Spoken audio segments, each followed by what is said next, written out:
نستغفره ونؤمن به ونتوكل عليه ونعوذ بالله من شرور أنفسنا ومن سيئات أعمالنا من يهده الله فلا مضل له ومن يضلل فلا هادي له ونشهد أن لا إله إلا الله وحده لا شريك له ونشهد أن سيدنا ونبينا وحبيبنا ومولانا محمدا عبده ورسوله صلى الله عليه وعلى آله وسلم الذي أرسله بالحق بشيرا ونذيرا وداعيا إلى الله بإذنه وسراجا منيرا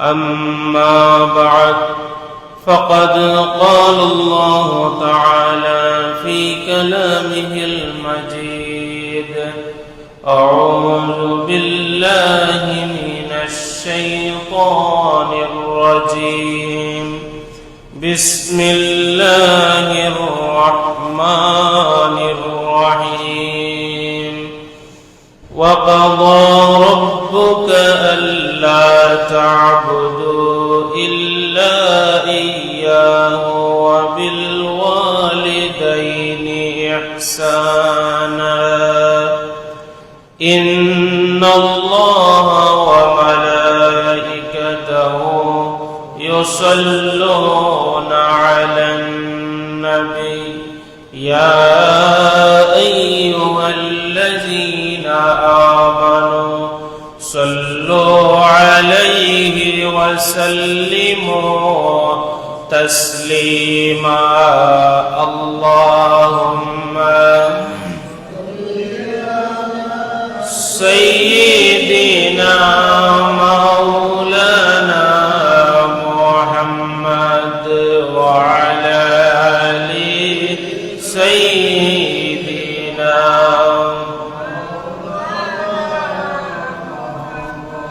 اللهم صل على سيدنا مولانا محمد وعلى آل سيدنا اللهم صل على سيدنا مولانا محمد وعلى آل سيدنا بلغ العلا بكماله كشف الدجى بجماله حسنت جميع خصاله صلوا عليه إن الدين الصبا يوما إلى أرض الحرم بلغ سلامي روضة فيها النبي المحترم بلغ العلا بكماله كشف الدجى بجماله حسنت جميع خصاله صلوا عليه সম্মানিত মুসল্লান একরাম মহান আল্লাহ রাব্বুল আলামিনের দরবারে আমরা প্রাণ খুলে শুকরিয়া আদায় করছি যে আল্লাহ রাব্বুল আলামিন আমাকে আপনাকে আজকের এই মহতি দিন আল্লাহ রাব্বুল আলামিনের খানায় কাবার টুকরা মসজিদে এসে বসার তৌফিক দান করেছেন। আমরা সকলে অন্তরের অন্তঃস্থল থেকে শ্রদ্ধা ভক্তির সাথে কালিমাতুশ শুকর উচ্চারণ করে বলছি আলহামদুলিল্লাহ। আমাদের পক্ষ থেকে লক্ষ কোটি দুরূদ এবং সালামের হাদিয়া প্রেরণ করছি রাহমাতুল লিল আলামিন শাফিউল মুজনাবিন সৈয়দুস সাকালাইন নবিয়ুল হারামাইন ইমামুল কিবলাতাইন জাদ্দুল হাসান ওয়াল হুসাইন মাওলানা হাবিবিনা সাইয়্যিদিনা মুহাম্মদুর রাসূলুল্লাহ সাল্লাল্লাহু আলাইহি ওয়াসাল্লামের পবিত্র জান্নাতি কদম মুবারকে। সম্মানিত মুসল্লিয়ান ইকরাম, আমি কুরআনুল কারীমের সূরা বনী ইসরাঈল থেকে কানায়াত কারিমা তিলাওয়াত করেছি। আল্লাহ রাব্বুল আলামিন আমাকে তৌফিক দান করলে এই আয়াতকে সামনে রেখে আপনাদের সামনে দুই একটা কথা উপস্থাপন করব। ওয়ামা তৌফিকি ইল্লা বিল্লাহ। রব্বি জিদনি ইলমা রব্বি ইশরাহ লি সাদরি ওয়া ইয়াসসির লি আমরি ওয়াহলুল উকদাতাম মিন লিসানি ইয়াফকাহু কওলি। সম্মানিত মুসল্লিয়ান ইকরাম, আল্লাহ রাব্বুল আলামিন এই আয়াতের মধ্যে ইরশাদ করছেন, وَقَضَى رَبُّكَ أَلَّا تَعْبُدُوا إِلَّا إِيَّاهُ وَبِالْوَالِدَيْنِ إِحْسَانًا। আল্লাহ রাব্বুল আলামিন বলছেন, আমার পক্ষ থেকে ফয়সালা হচ্ছে তোমরা আমি আল্লাহ ছাড়া কারো ইবাদত বন্দেগী করবে না এবং তোমাদের আপন বাবা মায়ের সাথে তোমরা সৎ ব্যবহার করবে, ভালো ব্যবহার করবে। সম্মানিত সুধী, আল্লাহ রাব্বুল আলামিন এই আয়াতের শুরুতে বলেছেন আল্লাহ তা'বুদু, আল্লাহর সাথে কারো ইবাদতের ক্ষেত্রে আল্লাহ রাব্বুল আলামিনের সাথে আর কারো শরীক করা যায় না। এজন্য আল্লাহ রাব্বুল আলামিন কুরআনুল কারীমের মধ্যে ইরশাদ করেছেন, ওয়া নি'বুদুনি হাযা সিরাতুল মুস্তাকিম, তোমরা আমার ইবাদত করো আর আমার ইবাদতের রাস্তা হচ্ছে সিরাতুল মুস্তাকিমের রাস্তা। এই পৃথিবীতে যত নবী এবং রাসূলরা এসেছিলেন, প্রত্যেক নবী রাসূলদের দাওয়াতের মিশনটা ছিল এটা।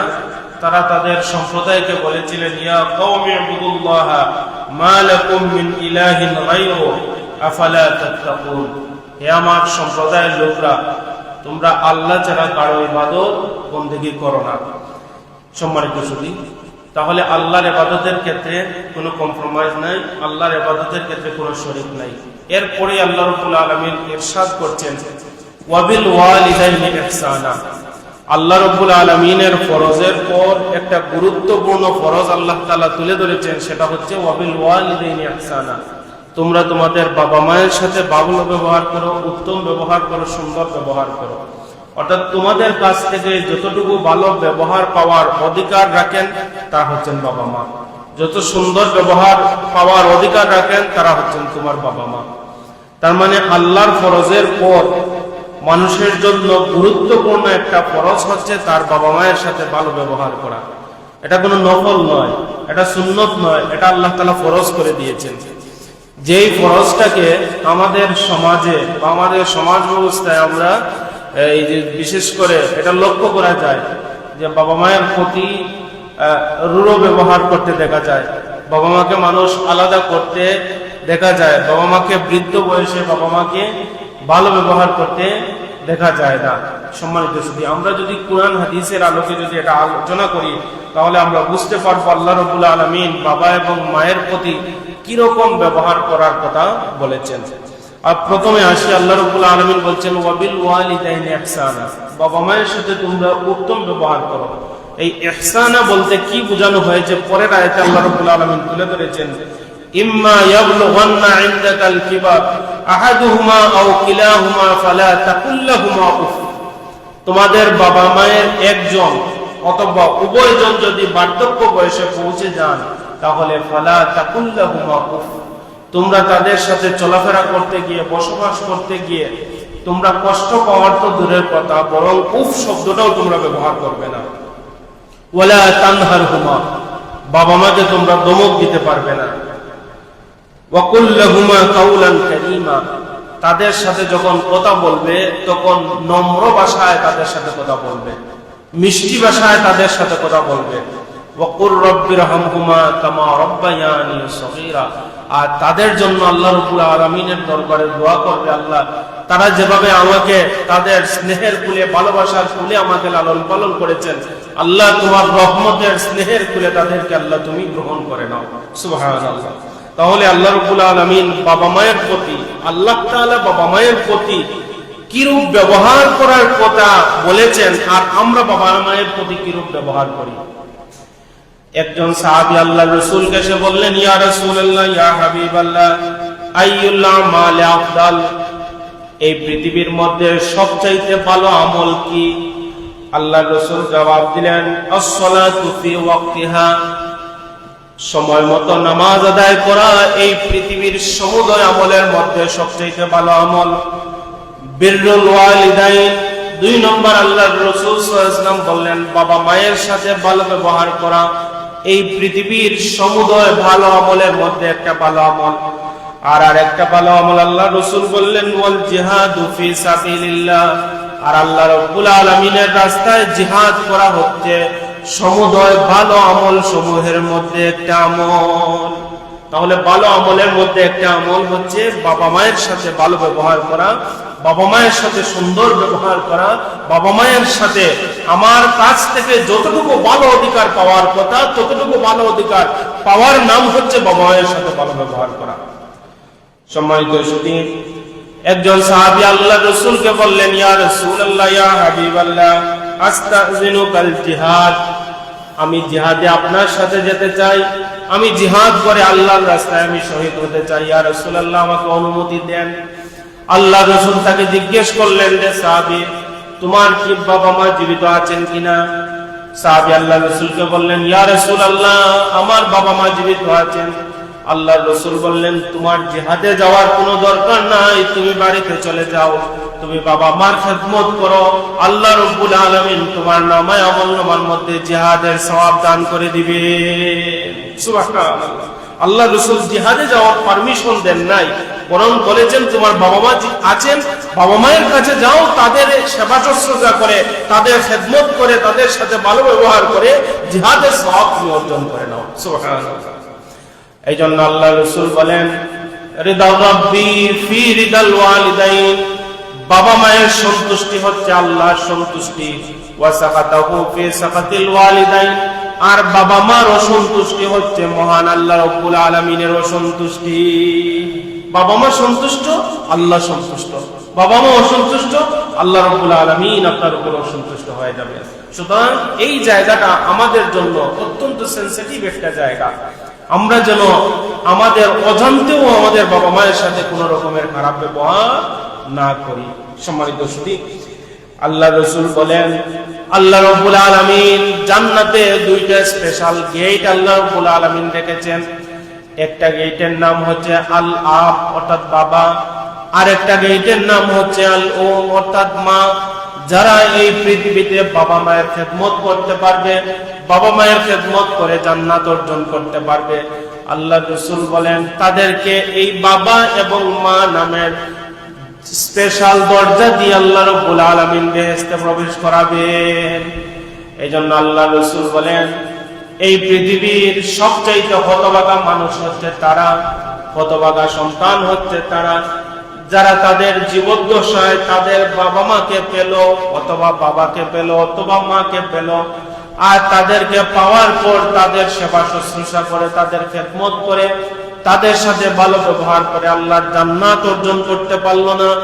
এই মানুষের মতো হতভাগা মানুষ, এই মানুষের মতো নিমক খারাপ মানুষ এই পৃথিবীতে আর কেউ নাই। আল্লাহ রাসূল বলেন, হুমা জান্নাতুকা ওয়া নারুকা, হে আমার সাহাবীরা তোমরা জেনে রাখো, তোমাদের বাবা হচ্ছেন, মা হচ্ছেন তোমাদের জন্য জান্নাত, তোমাদের জন্য জাহান্নাম।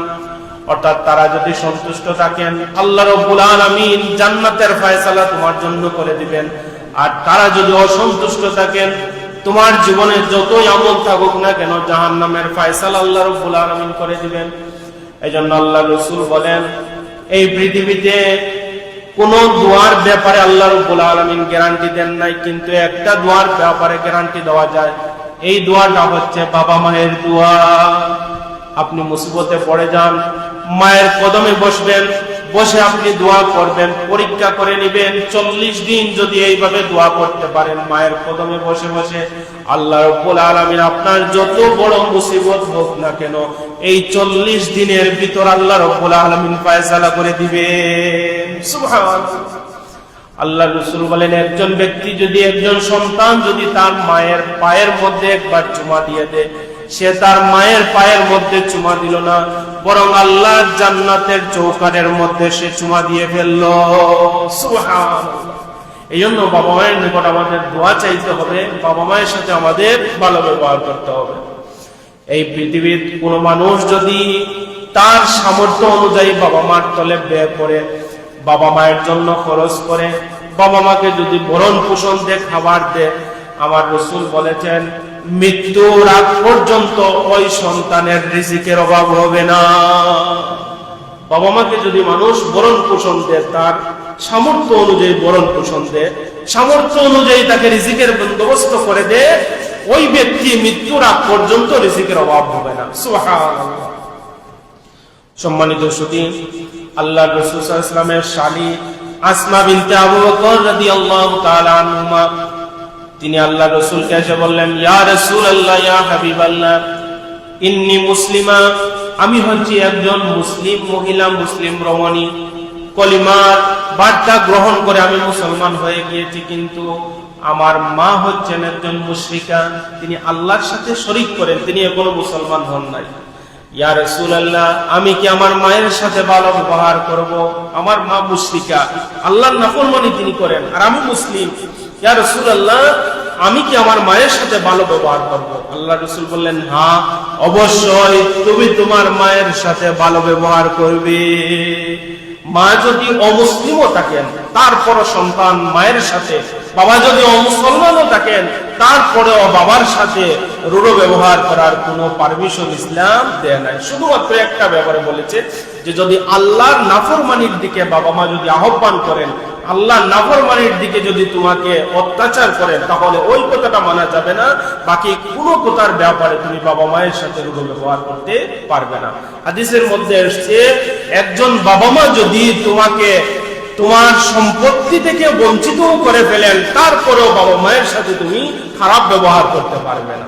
সুবহানাল্লাহ, এই অধিকারটুকু আল্লাহ রাব্বুল আলামিন আমাদেরকে দিয়েছেন। আল্লাহ রাসূল বলেন, তোমরা যদি তিনটা জিনিসের দিকে যদি তাকাও, তাহলে তোমাদের গুনাহগুলো ঝরে ঝরে পড়তে থাকবে। কুরআনুল কারীমের দিকে যদি তাকাও, তোমাদের সগীরা গুনাহগুলো ঝরে ঝরে পড়তে থাকবে। তুমি যদি কাবার সামনে যাও, কাবার সামনে যদি দাঁড়িয়ে থাকো, কাবা শরীফের দিকে যদি তাকাইতে থাকো, যতক্ষণ পর্যন্ত তোমার চোখ কাবার দিকে থাকবে, ততক্ষণ পর্যন্ত তোমার নামায়ে আমলনামা থেকে গুনাহগুলো ঝরে ঝরে পড়তে থাকবে। সুবহানাল্লাহ। আর যদি কোনো ব্যক্তি তার বাবার দিকে অথবা তার মায়ের দিকে যদি তাকায়, যতক্ষণ তাকাতে থাকবে ততক্ষণ পর্যন্ত তার নামায়ে আমলনামা থেকে গুনাহগুলো ঝরে ঝরে পড়তে থাকবে। এজন্য আল্লাহ রাসূল বলেন, একজন ব্যক্তি যদি তার বাবার চেহারার দিকে অথবা মায়ের চেহারার দিকে যদি একবার তাকায়, আল্লাহ রাব্বুল আলামিন তার নামায়ে আমলনামার মধ্যে একটা কবুল নফল হজের সওয়াব দান করে দিবেন। একজন সাহাবী আল্লাহ রাসূলকে বললেন, ইয়া রাসূলুল্লাহ, একজন ব্যক্তি তার বাবা মার চেহারার দিকে বসবাস করতে গিয়ে পরিবারের মধ্যে, তার ঘরের মধ্যে একবার নয় 100 বার মায়ার দৃষ্টি দিয়ে তাকাতে পারে। আল্লাহ রাসূল বলেন, 100 বার তাকালে আল্লাহ রাব্বুল আলামিন তার নামায়ে আমলনামার মধ্যে একটা 100টা কবুল নফল হজের সওয়াব দান করে দিবে। সুবহানাল্লাহ। এইজন্য বাবা মায়ের চেহারার দিকে কোনদিন আপনি আপনার মন খালা করে তাকাবেন না। যতক্ষণ তাকাবেন আপনার গুনাহগুলো ঝরে ঝরে পড়তে থাকবে। সুবহানাল্লাহ। এই জান্নাত আমাদের ঘরে রেখে আমরা বড় অবহেলা করি। সম্মানিত সুধী, আপনার ঘরে যদি 4 জন ছেলে থাকেন, বাবা মাকে পৃথক করে দিবেন না। আপনি পৃথক হতে পারেন, বিভিন্ন কারণে আপনি আলাদা হতে পারেন, সেটা পাপের কিছু নয়, কিন্তু আপনার বাবা আপনার মা আপনার কাছ থেকে যেন পৃথক না হন। আপনার কলিজায় যেন আপনার বাবা আর আপনার মায়ের স্থান থাকে। বৃদ্ধাশ্রমের কথা যেন আমরা কল্পনার মধ্যে আনি না। বিশেষ করে দেখা যায় বড় বড় শিক্ষিত পরিবারের মধ্যে এগুলা অহরহ এখন করছে। মানুষ বৃদ্ধ বয়সে এখন বাবা মাকে বোঝা মনে করছে। আল্লাহ তাআলা কোরআনের এই আয়াতে স্পেশাল বৃদ্ধ বয়সের কথা বলেছেন। যখন বাবা মা বৃদ্ধ হয়ে যাবেন, তখন তাদের ব্যাপারে তোমরা উফ শব্দটাও তোমরা বলো না, তোমরা তাদেরকে ধমক দিও না, তোমরা তাদেরকে তিরস্কার করো না। কথা যখন বলবে নম্র ভাষায় তাদেরকে কথা বলবে। সুবহানাল্লাহ। সম্মানিত সুধী, আল্লাহর একজন ওয়ালি, বুখারী শরীফের মধ্যে এসেছে, তিনি বড় একজন আবেদ, একজন আল্লাহর ওয়ালি ছিলেন। পাহাড়ের চূড়ায় তিনি ইবাদত বন্দেগী করতেন, আর পাহাড়ের নিচে ওনার মায়ের ঘর। একদিন রাত্রে বেলা পাহাড়ের মধ্যে তাহাজ্জুদের সময় মা একটা অনেক প্রয়োজনে ছেলের ঘরে গেলেন, আল্লাহর ওয়ালির ঘরে গেলেন। তার ছেলে গিয়ে 3 বার তার সন্তানকে ডাক দিলেন। তিনি নামাজে থাকার কারণে নামাজ ভাঙেন নাই, জবাবও দেন নাই। মা এই অবস্থা দেখে বড় কষ্ট পেলেন। কষ্ট পেয়ে মা অভিশাপ দিলেন, লা তামুতহু আল্লাহ ইন তুরবিয়াতুল মুমিসাত। আল্লাহ, আমার যে সন্তানটা আজকে এই নিশিরাত্রিতে আমি যার ডাক দিলাম, আমার ডাকের জবাব দিল না, তাকে যতক্ষণ পর্যন্ত একজন খারাপ মহিলার ফিতনার মধ্যে আল্লাহ রাব্বুল আলামিন ফেলবে না ততক্ষণ পর্যন্ত তার মৃত্যু দিও না, এই অভিশাপ করে ফেললেন। মা চলে গেলেন, 3 দিন হলো না, একজন ব্যভিচারিণী মহিলা রাস্তায় ঘোরাফেরা করতে করতে একটা রাখাল ছেলের সাথে মিলিত হয়ে গেল। আর ওই মহিলার গর্ভের মধ্যে বাচ্চা চলে আসলো। বাচ্চা যখন চলে আসলো, লোকেরা তাকে ধরলো, লোকেরা ওই ব্যভিচারী মহিলাকে ধরলো, তোমার পেটের মধ্যে বাচ্চা কিভাবে এসছে বলো। ওই ব্যভিচারী মহিলা বাঁচার জন্য বলল, ওই যে পাহাড়ের চূড়ায় একজন ব্যক্তি আছেন, উনি আমার সাথে খারাপ ব্যবহার করেছেন, আর ওনার সন্তান আমার গর্ভের মধ্যে রয়েছে। লোকেরা যখন এই কথা শুনলো, পাহাড় থেকে রশি দিয়ে টেনে টেনে আল্লাহর এই আবেদ জুরাইজকে নামালো। বুখারী শরীফের হাদিসে এই ঘটনা এসেছে। নামিয়ে তাকে শাস্তির জন্য একটা মাঠের মধ্যে নিয়ে যাওয়া হলো। মাঠের মধ্যে নিয়ে গিয়ে ফয়সালা দেওয়া হলো যে তাকে শহীদ করে তাকে ফাঁসি দিয়ে দেওয়া হবে। ফাঁসির রায়ও হয়ে গেল। তখন ফাঁসির পূর্বে জুরাইজ বললেন, যেহেতু আমার ফাঁসি হয়ে যাবে, আমাকে একটু সময় দাও, 2 রাকাত নফল নামাজ আমি পড়তে চাই। তিনি 2 রাকাত নফল নামাজ পড়লেন। নফল নামাজ পড়ে আল্লাহ রাব্বুল আলামিনের দরবারে হাত তুলে দোয়া করলেন, আল্লাহ আমি ভুল করে ফেলেছি, আমাকে মাফ করে দাও। আমার মনে হয় আমার মায়ের অভিশাপটা আমার লেগে গিয়েছে, আমি ভুল করেছি। যখনই তিনি দোয়া শুরু করলেন, দোয়া শুরু করার পর দোয়া শেষ হয়ে গেল। দোয়া শেষ হওয়ার পর হাজার হাজার মানুষ উপস্থিত। ওই সময় ওই জুরাইজ ব্যক্তি মহিলার দিকে তাকিয়ে হাত ইশারা করে বললেন যে মহিলার ছেলে বা মহিলার সন্তানের দিকে বললেন, এই গর্ভের মধ্যে যেই ছেলে, এই ছেলেকে ইশারা করে বললেন, আচ্ছা বলো তোমার বাবাকে। তখন গর্ভ থেকে আওয়াজ আসলো, যাকারাল গানাম। সে দেখিয়ে দিল যে ওই সামনে যে রাখাল ব্যক্তি, ওই রাখাল ব্যক্তি হচ্ছে আমার বাবা। আল্লাহ তাআলা ওই জায়গা থেকে আল্লাহর ওয়ালিকে উদ্ধার করে ফেললেন। তাহলে ওই জায়গা থেকে যেই মুখ্য বিষয়টা হচ্ছে যে ওনার মা যে অভিশাপ দিয়েছিলেন, এই অভিশাপটা কিছুক্ষণের জন্য আল্লাহর ওয়ালিকে ছাড়বে নাই। সম্মানিত শুধু আল্লাহ রাসূলের আরেকজন সাহাবী হযরত আবু হুরায়রা রাদিয়াল্লাহু তাআলা নাম আপনারা শুনেছেন। তিনি মুসলমান হয়ে গেলেন। মুসলমান হয়ে যাওয়ার পর ওনার ম্যাক্সিমাম সময় তিনি আল্লাহ রাসূলের খেদমতে কাটাতেন। একদিন রাত্রিবেলা তিনি বেশি খেদমত করেছেন, আল্লাহ রাসূলের বেশি সান্নিধ্যে ছিলেন। অনেক রাত হয়ে গিয়েছে। তিনি যখন ঘরের মধ্যে গেলেন, মা এত কর্কশ ভাষায় তার সাথে ব্যবহার করলেন। মা আবু হুরায়রাকে বললেন, আবু হুরায়রা তুমি আজকে সিদ্ধান্ত নাও, তুমি তোমার রাসূলের কাছে থাকবে নাকি আমার কাছে থাকবে। যদি তোমার রাসূলের কাছে থাকো তুমি চলে যাও, আর আমার কাছে যদি থাকো তাহলে তুমি তোমার রাসূলের কথা কোনোদিন বলতে পারবে না, অর্থাৎ মুসলমান থাকার তোমার কোনো সুযোগ নাই। আবু হুরায়রা রাদিয়াল্লাহু তাআলা কোনো উত্তর দিলেন না। এক পর্যায়ে আবু হুরায়রা বললেন, মা আমি পৃথিবীর সব ছাড়তে পারি, কিন্তু আমি আমার রাসূলের দরবার আমি ছাড়তে পারি না। পরের দিন সকালে আবু হুরায়রা আল্লাহ রাসূলের দরবারে গেলেন। মুখটা বড় মলিন। রাসূল জিজ্ঞেস করলেন, আবু হুরায়রা বললেন, ইয়া রাসূলুল্লাহ, ইয়া হাবিবাল্লাহ, রাত্রিবেলা আপনার বেশি খেদমত করেছি, আমার মা এই কথা আমাকে বলেছেন। আল্লাহ রাসূল বললেন, তুমি কি জবাব দিয়েছো? আবু হুরায়রা বললেন, আমি এই জবাব দিয়েছি। আল্লাহ রাসূলের মুখ মলিন হয়ে গেল। আল্লাহ রাসূল বললেন, আবু হুরায়রা তুমি তোমার মাকে যেই জবাবটা দিয়েছো, এই জবাবে আমি সন্তুষ্ট হতে পারি নাই।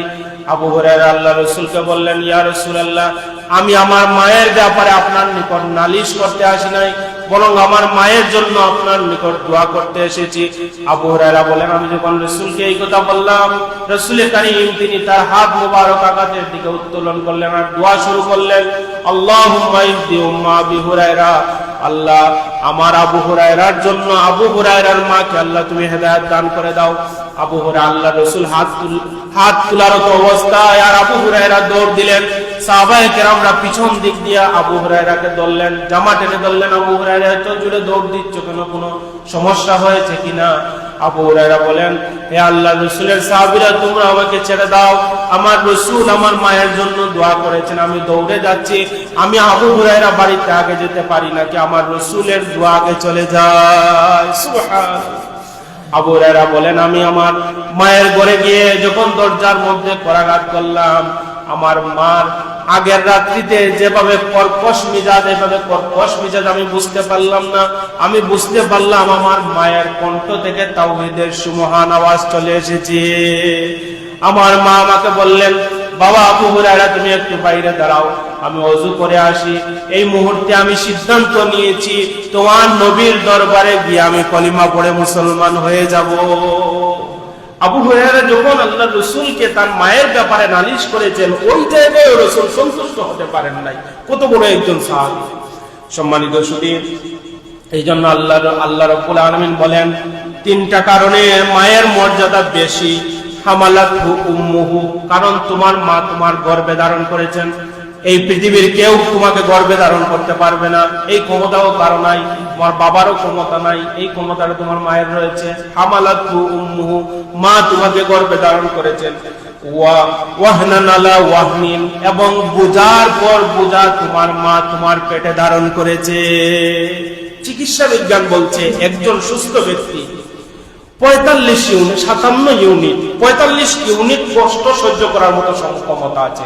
একজন সুস্থ ব্যক্তি সে 45 ইউনিটের বেশি যদি কষ্ট তার হয় তাহলে সে মারা যাবে। অথচ একজন মা যখন ডেলিভারি করেন তখন তার 57 ইউনিটের বেশি কষ্ট সহ্য করতে হয়। সুবহানাল্লাহ। 20টা হাড় ভাঙলে যে কষ্ট হয়, এই কষ্ট মায়ের অনুভব হয় যদি নরমাল ডেলিভারি হয়। আর আমরা যে বলি সিজারে এমন কষ্ট হয়, একজন মহিলা সারা জীবন এই ব্যথাটা তার পিঠে বহন করে চলতে পারে। সম্মানিত শুধু এই জন্য বাবা এবং মাকে কোনোদিন কষ্ট দিবেন না, বিশেষ করে মাকে কোনোদিন অবহেলার চোখে যেন আমরা না দেখি। তারপর ওয়াফিসালুহু আমাইন, তোমার মা তোমাকে 2 বছর দুধ পান করিয়েছেন। এই তিনটা কারণে আল্লাহ রাব্বুল আলামিন মায়ের মর্যাদা বাবার চাইতে 3 গুণ বাড়িয়ে দিয়েছেন। একজন সাহাবী আল্লাহর রাসূলকে এসে বললেন, আমার কাছ থেকে সবচেয়ে ভালো ব্যবহার পাওয়ার অধিকারী কে? রাসূল করিম সাল্লাল্লাহু আলাইহি ওয়াসাল্লাম বললেন, তোমার মা। তারপর কি আবার সাহাবী জিজ্ঞেস করলে, তিনি বললেন তোমার মা। তারপর আবার সাহাবী জিজ্ঞেস করলে, আল্লাহর রাসূল জবাব দিলেন তোমার মা। তারপর আবার সাহাবী জিজ্ঞেস করলে, আল্লাহর রাসূল জবাব দিলেন এরপরে হচ্ছে তোমার বাবা। তার মানে বাবার চাইতে মায়ের অধিকার আল্লাহ তাআলা কয় গুণ বাড়িয়ে দিয়েছেন? 3 গুণ আল্লাহ তাআলা বাড়িয়ে দিয়েছেন। সম্মানিত শুধু এই গণনাটা আমি আপনাদেরকে বলেছিলাম যে বাবা এবং মা যখন মৃত্যুবরণ করবে, বিশেষ করে তাদের কবর জিয়ারতে যাবে। মুজাদ্দিদ আল-ফাসানি রাহমাতুল্লাহ আলাইহি এই ছোট্ট ঘটনা শুধুমাত্র আমাদের অনুভবের জন্য বলছি। তিনি সব সময় তার মায়ের কবর জিয়ারতে যেতেন, প্রতিনিয়ত তিনি যাতায়াত করতেন, বিশেষ করে শুক্রবার তিনি যেতেন। একদিন তিনি তার মাকে স্বপ্নে দেখলেন। মা বললেন, বাবা তুমি যখন কবরের মধ্যে আসবে, আসার পর তুমি খুব দ্রুত জিয়ারত শুরু করে দিবে না, তুমি একটু দাঁড়াবে। কারণ হচ্ছে তুমি যখন দোয়া শুরু করে দাও, জিয়ারত যখন শুরু করে দাও, আল্লাহর রহমতের ফেরেশতা এই পরিমাণ নাজিল হয়, এই রহমতের ফেরেশতার কারণে তোমার চেহারাটা আমি ভালো করে দেখতে পারি না। সুবহানাল্লাহ। তুমি একটু নিরিবিলি দাঁড়াবে, তোমার চেহারাটা আমি দেখবো, তারপর তুমি জিয়ারত শুরু করে দিবে। সুবহানাল্লাহ। সম্মানিত শুধু একজন ব্যক্তি যদি সকালবেলা এই অবস্থায় জাগ্রত হয়, তার বাবা মা তার উপর সন্তুষ্ট, আল্লাহ তার উপর সন্তুষ্ট, ওই দিন আল্লাহ রাব্বুল আলামিন তার জন্য জান্নাতের 2টা দরজা উন্মুক্ত করে দেন। আর কোন ব্যক্তি যদি এই অবস্থায় সকালবেলা জাগ্রত হয়, তার বাবা মা তার উপর অসন্তুষ্ট, আল্লাহ তার উপর অসন্তুষ্ট, ওই দিন তার জন্য জাহান্নামের 2টা দরজা আল্লাহ তাআলা উন্মুক্ত করে দেন। নাউযুবিল্লাহি মিন যালিক। মানুষের উপর যদি বাবা মা অসন্তুষ্ট থাকেন, তাহলে জীবিতকালীন কিছু আযাব তার উপর নাযিল হয়। এর মধ্যে একটা হচ্ছে, সে যতই নেক আমল করুক না কেন, তার নামায় আমলনামা থাকবে আমল শূন্য। তার ইবাদত বন্দেগী, নামাজ, রোজা, হজ, যাকাত কিচ্ছু আল্লাহ রাব্বুল আলামিনের দরবারে কবুল হবে না।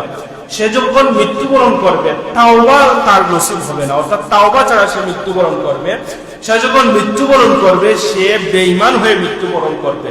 মৃত্যুর সময় বাবা মা অসন্তুষ্ট থাকলে মৃত্যুর সময় সে কলিমা পড়তে ভুলে যাবে। সে যতই বড় আবেদ হোক না কেন, কলিমা পড়তে সে ভুলে যাবে। এটা হচ্ছে জীবিত থাকাকালীন তার উপর অবাধ্যতার যে পরিণতি সেটা হয়। আর মৃত্যুকালীন কয়েকটা পরিণতি তার উপর অনিবার্য হয়ে যায় যদি বাবা মা অসন্তুষ্ট থাকে। 1 নম্বর হচ্ছে, কবরের সওয়াল জবাব যে করা হবে মুনকার নাকি, ওই সওয়াল জবাবের জবাব সে দিতে পারবে না। তার হাসর হবে গুনাহগার ব্যক্তিদের সাথে, নেককার ব্যক্তিদের সাথে তার হাসর হবে না, গুনাহগার ব্যক্তিদের সাথে তার হাসর হবে। তার কবরটা আল্লাহ রাব্বুল আলামিন সংকীর্ণ করে দেবেন। আল্লাহ তাআলা কিয়ামতের ময়দানে রহমতের দৃষ্টি দিয়ে অবাধ্য সন্তানের দিকে তাকাবেন না। কবরের আযাব আল্লাহ রাব্বুল আলামিন তার জন্য কঠিন করে দিবেন এবং সর্বদা তার জন্য আল্লাহ রাব্বুল আলামিন দুজখের ফয়সালা আল্লাহ তাআলা করে দিবেন। তার জন্য সব সময়ের জন্য আল্লাহ রাব্বুল আলামিন দুজখের ফয়সালা আল্লাহ রাব্বুল আলামিন করে দিবেন। এই জন্য আল্লাহ রাসূল একদিন সাহাবায়ে কেরামদেরকে বললেন, হে আমার সাহাবীরা, আমি কি তোমাদের সবচেয়ে বড় কবিরা গুনার কথা বলবো না? সাহাবায়ে কেরামরা বললেন, ইয়া রাসূলুল্লাহ বলেন। তখন আল্লাহ রাসূল বললেন, তিনটা কবিরা গুনার কথা বললেন। এক, আল ইশরাকু বিল্লাহ, আল্লাহর সাথে শরীক করা। দুই, ওয়া উকুকুল ওয়ালিদাইন, বাবা মায়ের সাথে অবাধ্য আচরণ করা। আর তিন নম্বর হচ্ছে শাহাদাতুজ জুর ওয়া কাউলুজ জুর, অর্থাৎ মিথ্যা সাক্ষ্য দেওয়া, মিথ্যা কথা বলা। এই তিনটা হচ্ছে সবচেয়ে বড় গুনাহ। আল্লাহ যেন আমাদেরকে এই বড় বড় গুনাহ থেকে বাঁচার তৌফিক দান করেন। বিশেষ করে বাবা মা যখন মৃত্যুবরণ করবেন তখন সন্তানের কিছু অধিকার রয়েছে। এক নম্বর, তাকফিন ওয়া তাজহিদ, তার কাফন দাফনের ব্যবস্থা করা। তার যে সম্পত্তি রেখে গিয়েছে এই সম্পত্তি থেকে তার এই যে ঋণ পরিশোধ করা। তারপরে হচ্ছে তানফিজুল ওয়াসায়া, বাবা মা যদি কোনো ওসিয়ত করে যান এই ওসিয়তকে পূর্ণ করা। আর 4 নম্বর হচ্ছে তাকসিমু বাইনাল ওয়ারাসা, বাবা মায়ের যে সম্পত্তি এই সম্পত্তি তার উত্তরাধিকারীদের মধ্যে সুন্দরভাবে ইসলামী আইন মোতাবেক বন্টন করে দেওয়া। আর আল্লাহ রাসূল সাল্লাল্লাহু আলাইহি ওয়াসাল্লাম হাদিস শরীফের মধ্যে বলেছেন, ওয়া দুআউ লাহুমা, বাবা মা যখন মৃত্যুবরণ করবেন তাদের জন্য দোয়া করা। ওয়াল ইস্তিগফারু লাহুমা, বাবা মায়ের জন্য আল্লাহর নিকট ক্ষমা প্রার্থনা করা, ইস্তিগফার করা। ওয়া তানফিজু আহদিহিমা, এবং বাবা মায়ের এই যে ওসিয়ত পূর্ণ করা। ইকরাবু সাদিকিহিমা, এবং বাবা মা যাদের সাথে চলাফেরা করতেন, বাবা মায়ের সমপর্যায়ে যারা চাচা বা মায়ের সমপর্যায়ে যারা খালা, এই সমস্ত আত্মীয় স্বজনের সাথে ভালো ব্যবহার করা।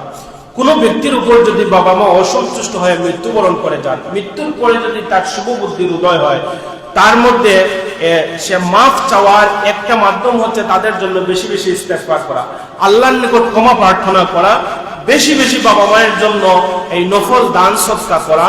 আর আরেকটা গুরুত্বপূর্ণ আমল হচ্ছে বাবার সাথে যদি বেয়াদবি করে থাকে, বাবার সমপর্যায়ে যারা চাচা যারা, তাদের সাথে ভালো ব্যবহার করা। মায়ের সাথে বেয়াদবি করে থাকলে এই মায়ের সমপর্যায়ে যারা খালা যারা, তাদের সাথে ভালো ব্যবহার করা।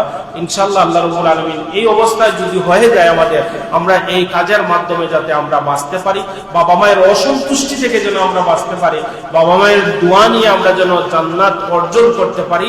আল্লাহ রাব্বুল আলামিন আমাকে আপনাকে কবুল করুন। ওয়া আখিরু দাওয়ানা আনিল হামদুলিল্লাহি রাব্বিল আলামিন। সাল্লাল্লাহু আলা সাইয়্যিদিনা ওয়া মাওলানা মুহাম্মদ ওয়া আলা آله وأصحابه وسلم. اللهم آمين. ربنا آتنا في الدنيا حسنة وفي الآخرة حسنة وقنا عذاب النار. رب ارحمهما كما ربياني صغيرا. وسلام على المرسلين والحمد لله رب العالمين. آمين.